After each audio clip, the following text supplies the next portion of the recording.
Hello students, BCE के fifth unit के last lecture में हमने पढ़ा था डेटा डिक्शनरी के बारे में, जिसमें हमने जाना था एक्टिव और पैसिव डेटा डिक्शनरी क्या होता है। अब हम यहाँ पर इस वीडियो के अंदर डिस्कस करेंगे प्राइमरी की क्या होती है और डेटा इंडिपेंडेंस क्या होता है। तो सबसे पहले बात करते हैं प्राइमरी की के बारे में। हम प्राइमरी की जाने उससे पहले ये जानना जरूरी है कि कीज क्या होती है। देखिए, यहाँ पर आपके पास एक रिलेशन है, टेबल है स्टूडेंट नाम का, जिसमें हमारे पास कॉलम से roll number, name, branch and mobile. अब इसमें रोल नंबर की डेटा हमने फिल करा तो एक टपल, दो टपल, दैट मीन्स रोज है हमारी ये 1 2 3 4 रोल नंबर। नेम में हमने डेटा फिल किया है राधा, राहुल, अंकित, निमित। उसके बाद ब्रांच में हमने डेटा फिल करा है, इंसर्ट किया है CS branch, civil branch, mechanical and again CS branch. Mobile number सबके डाले हैं और यहाँ पर निमित का मोबाइल ही नहीं है तो उसका मोबाइल नंबर नहीं है, इसलिए ये नल वैल्यू हो गई। तो ये हमारा एक छोटा सा रिलेशन बनाया हमने, जिसके बेसिस पर आपको मैं समझाना चाहूंगी कि प्राइमरी की आखिर क्या होती है। So a primary key is the minimal set of attributes of a table that has the task to uniquely identify the rows, or we can say that tuples of the given particular table. यहाँ पर primary की वो की होती है जहां पर minimum set of attributes table के हों और वहां पर उस की के अनुसार हम हमारे पूरे टपल को यूनिकली आइडेंटिफाई कर सके। तो यहाँ पर अगर इस टेबल की, इस रिलेशन की मैं बात करूं तो यहाँ पर यूनिकली कौन से टपल्स या कौन से कीज रिलेशन को या कौन से टपल को पूरा तरीके से रिप्रेजेंट कर सकता है। तो यहाँ पे कैंडिडेट हो सकता है मोबाइल, क्योंकि हर इंसान का मोबाइल नंबर यूनिक होता है। लेकिन यहाँ पर क्या है, निमित का तो मोबाइल ही नहीं है, तो कैंडिडेट की तो ये हो सकती थी, लेकिन क्योंकि यहाँ पर नहीं है एक का वैल्यू तो इसीलिए ये नहीं होगी। अब यूनिकली नेम कर सकता है क्या डिफाइन टपल्स को, तो यहाँ पे टपल्स के जो नेम्स रहेंगे वो हमारे कॉमन हो सकते हैं। स्टूडेंट के नेम्स, किसी दो लोग का राहुल नाम हो गया तो इसलिए ये भी यूनिकली डिफाइन नहीं कर रहा है। तो हमारे लिए बेस्ट जो है कि प्राइमरी की बनाने के लिए वो है रोल नंबर वाला एरिया। सो इस टपल का जो 1 नंबर है वो यूनिकली डिफाइन कर रहा है इस टपल को, तो इसीलिए ये क्या हो गई हमारी प्राइमरी की। A primary key of a relation is one of the possible candidate key which the database designer thinks it's a primary key. यहाँ पर वो की प्राइमरी की हो सकती है, वो कैंडिडेट की, क्योंकि जो कैंडिडेट की प्राइमरी की बन सकती है उन्हें हम कैंडिडेट की कहते हैं। मोबाइल को भी हम कैंडिडेट की कह सकते हैं, इसको भी हम कैंडिडेट की कह सकते हैं, बट ये कैंडिडेट की प्राइमरी की बन गई। तो इसीलिए यहाँ पर डिजाइनर, डेटाबेस डिजाइनर जो होता है वो उस की को प्राइमरी की समझता है जो यूनिकली डिफाइन कर सकती है। So it may be selected for the convenience, performance and many other reasons. The choice of the possible primary की from the candidate keys depend upon the following conditions. First one is minimal. यहाँ पर किसी भी की को primary की समझने के लिए कुछ कंडीशंस हम देखते हैं। पहला कंडीशन है minimal condition. So the primary key should be composed of minimal number of attributes that satisfy unique occurrence of the tuples. यहाँ पर यूनिक अकरेंस दैट मीन्स हुआ कि यहाँ पे डुप्लीकेट वैल्यूज नहीं आने चाहिए। So if one candidate key is formed of 2 attributes and other using a single attribute, then one which with the single attribute key should be chosen as the primary key. यहाँ पे keys के number of attributes ज्यादा नहीं होने चाहिए, जिसमें सबसे कम attributes होंगे, मिनिमल एट्रीब्यूट्स होंगे, उसे चूज करा जाएगा एज प्राइमरी की।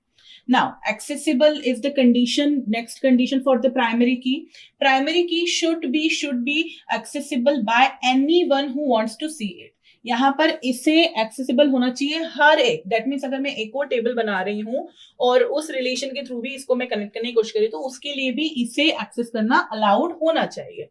दूसरा, नॉट नल वैल्यू। यहाँ पर प्राइमरी की में किसी भी प्रकार की नल वैल्यू नहीं होनी चाहिए, इसी कारण हम मोबाइल नंबर वाले कॉलम को नहीं बना पाए प्राइमरी की, क्योंकि यहाँ पर एक नल वैल्यू थी। यूनिकली आइडेंटिफाइड, सारी जो टपल्स होते हैं उसमें यूनिकली आइडेंटिफाइड रहते हैं और उनमें कोई भी नल वैल्यू नहीं होनी चाहिए। तो ये कुछ हमारे कंडीशंस हैं प्राइमरी की के। अब हम प्रॉपर्टीज के बारे में बात करेंगे। So a relation can contain only one primary key. एक रिलेशन के अंदर सिर्फ एक ही प्राइमरी की हो सकती है। A primary key may be composed of a single attribute known as single primary key और more than one attribute known as composite key. Primary key दो कीज को मिलाकर भी बन सकती है। अब जैसे कि एग्जांपल के तौर पर बताती हूँ, स्टूडेंट का अगर आधार का भी कॉलम यहाँ जोड़ दिया जाए तो वो भी एज अ प्राइमरी की ही रहेगी। तो यहाँ पे दो एट्रीब्यूट्स जो स्टूडेंट रिलेशन को यूनिकली डिफाइन कर रहे हैं, रिप्रेजेंट कर रहे हैं, वो दो एट्रीब्यूट्स मिलके प्राइमरी की बन गई है। तो सिंगल की भी प्राइमरी की हो सकती है, कंपोजिट की भी प्राइमरी की हो सकती है।